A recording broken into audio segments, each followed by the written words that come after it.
Hello everyone, Peace of Christ to all. So, nag-react na nga itong Abdul ni Muhammad na si Abdullah Alim sa video na ginawa natin sa kanya. Tungkol doon sa kanyang pangbabaluktot sa Isaiah chapter 42 verse 19. Ay sinagot niya yung ating video. At kung pakikinggan niyo ang kanyang sagot, ay very stupid at very ignorant. Para lang siyang bata na umiyak sa video niya pero walang na-refute doon sa mga argumento natin na talagang logical. At dito lalo siyang madidiin at mahayag yung kanyang talagang kamangmangan itong fake defender nito ng reliyon ni Muhammad. Pakinggan natin. So ginamit ko yung Isaiah chapter 42 verse 19 kung saan in-affirm ni Whose Logic na si Jesus Christ daw yung tinutukoy doon, which is totoo naman kasi nga sabi ni Matthew, okay, totoo naman according daw sa belief nila, sabi ni Matthew na si Jesus Christ daw. Now pinakita ko yung yung interlinear, okay, kung saan may explanation doon patungkol doon sa word na kinsulam, which is may mababasa ka nga doon na word na Muslim. So pinangalandakan talaga niya yung nabasa niya doon na word na Muslim doon sa definition ni Briggs sa kanyang lexicon tungkol sa salitang kimsulam sa Hebrew. Meron doon siyang nabasa doon sa may parting baba na Muslim. So ang ina-assume niya, therefore ang meaning ng kimsulam, Muslim,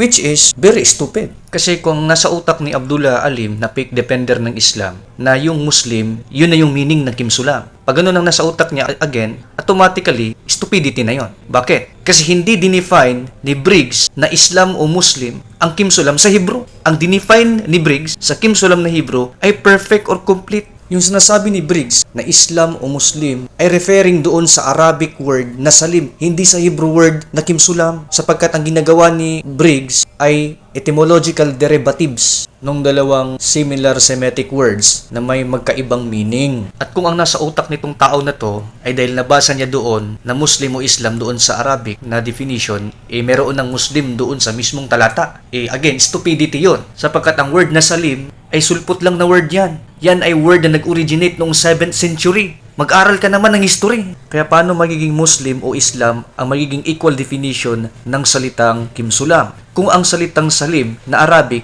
sulpot lamang nag-originate noong 7th century. At paano magkakaroon ng Muslim doon sa panahon na yun, doon sa Isaiah chapter 42 verse 19 na may Muslim? Kung ang word na salim nga ay sulpot at nag-originate nga lang sa 7th century kasama ni Muhammad, o kung di ka ba naman extremely and severely ignorante ka sa history. So pakinggan natin yung reaction ng itong Master Strawman Fallacy ni James Satanshaga. Okay, tingnan natin. Yung sa Bible Hub, hindi kami nag-interpret niyan. Again, hindi nga yung interpretation ng verse. Bugok, hindi interpretation yung sinasabi ko, tanga. Ang sinutukoy ko dyan, yung etymology ng word na kinsulam, pinaliwanag ni Briggs yan, tanga. Ingot ka talaga. Tingnan yung gano'ng kasinungaling ka-ugok itong tao na to, no? Sa totoo lang, ikaw ang tanga kasi ang sabi mo, hindi daw kayo nag-interpret nun. Basahin natin dito, according sa Bible Hub, hindi kami nag-interpret niyan. So ina-assume mo na interpretation yun. O kung di ka ba naman wala ka sa sarili mo.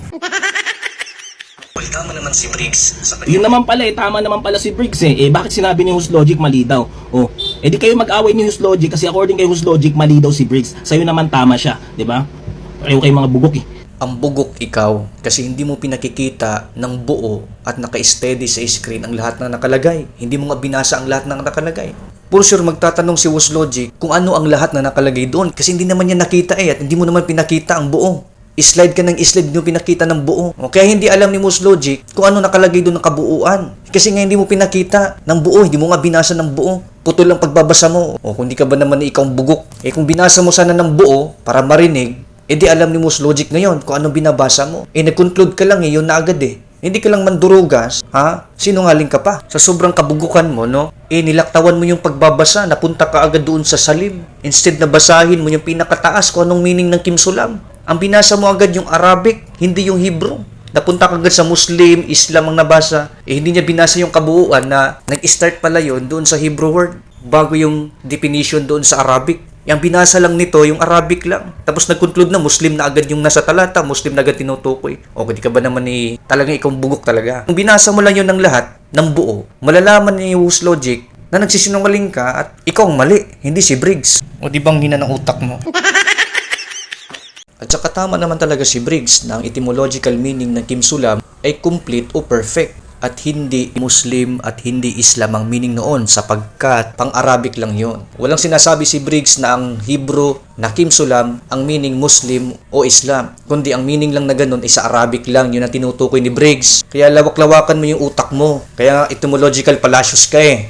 Ang word na ginamit ko, nag-usap kami ni Whose Logic, hindi namin interpretation to. Ibig sabihin, interpretation ni Briggs na yung word na Kimsulam, okay, yung etymology ng Kimsulam, yun yung pinaliwanag niya. E nabasa nga natin, may Muslim doon. Again, hindi ngayon interpretation ni Briggs, kundi standard definition yun ng Hebrew word. Kaya nga tinawag na Driver Briggs lexicon kasi lexiconography yun. Meaning yun ng standard sa Hebrew, hindi sa Arabic. At hindi yun self-interpretation ni Briggs, kundi standard lexiconography definition yun sa Hebrew. Pambihira ka ang ina ng utak mo. At kung may nabasa kang Muslim at Islam doon, yun yung ibig sabihin ng standard meaning ng Hebrew na Kimsulam. Ganun ba yun? So ito pala mga fake Islamic defender na to, pag may nabasa sila sa isang teksto, yun agad yung meaning sa kanila. Hindi nila inaaral kung anong history at etymology ng word na ginamit. O ngayon, dahil mahina nga ang utak, wala kang alam dyan, tuturuan kita ngayon. Sa panahon na nasulat ang Isaiah chapter 42 verse 19, ito ay nasa panahon ng 739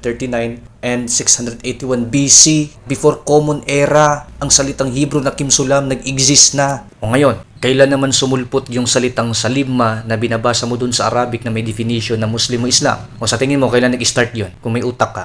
Ang salitang salimma, na tumutukoy sa Islam at Muslim, nag-originate lang ang term noong 7th century kasama ni Muhammad sa Arabian Peninsula. Yan ang sinasabi sa history. So yung salitang Arabic na salimma na nilagay ni Briggs, hindi yun tumutukoy sa definition din ng Kimsulam, kundi yun ay ginagamit na termino ng mga Arabo na ang meaning para sa kanila ay Islam o Muslim. Yun ang tinutukoy at pinakikita ni Briggs sa lexicon niya. Hindi pinatutunayan ni Briggs na may Muslim at Islam na sa Isaiah 42 verse 19. Imagination mo lang yun kasi nga hindi ka nag-iisip.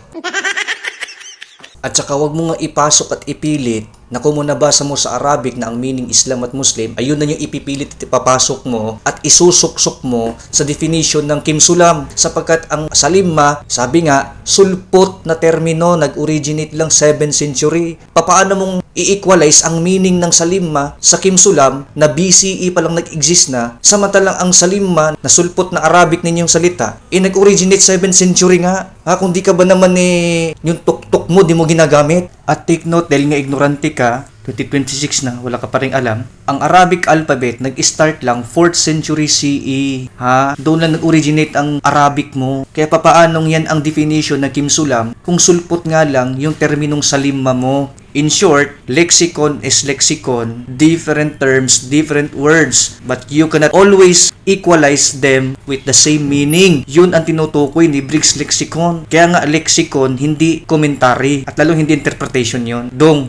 Yung term na Muslim, okay, ang root word niyan is Salima or SLM. And this is why, nung nag-usap kami ni Whose Logic, sinabi ko sa kanya, these prophets, itong mga propeta na to, they were Muslim, not by words. Hindi mo kailangan ng words na habang naglalakad sila, sasabihin lang, okay, I am a Muslim. Hindi mo kailangan ng ganun. They were Muslim by faith and action.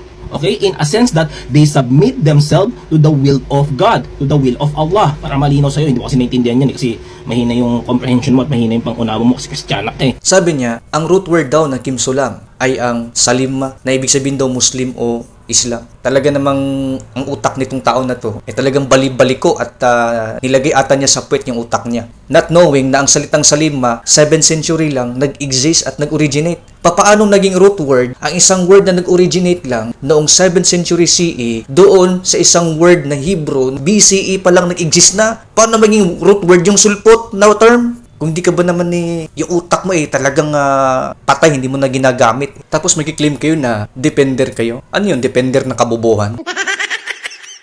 Sundin mo ang Allah at ang kanyang propeta.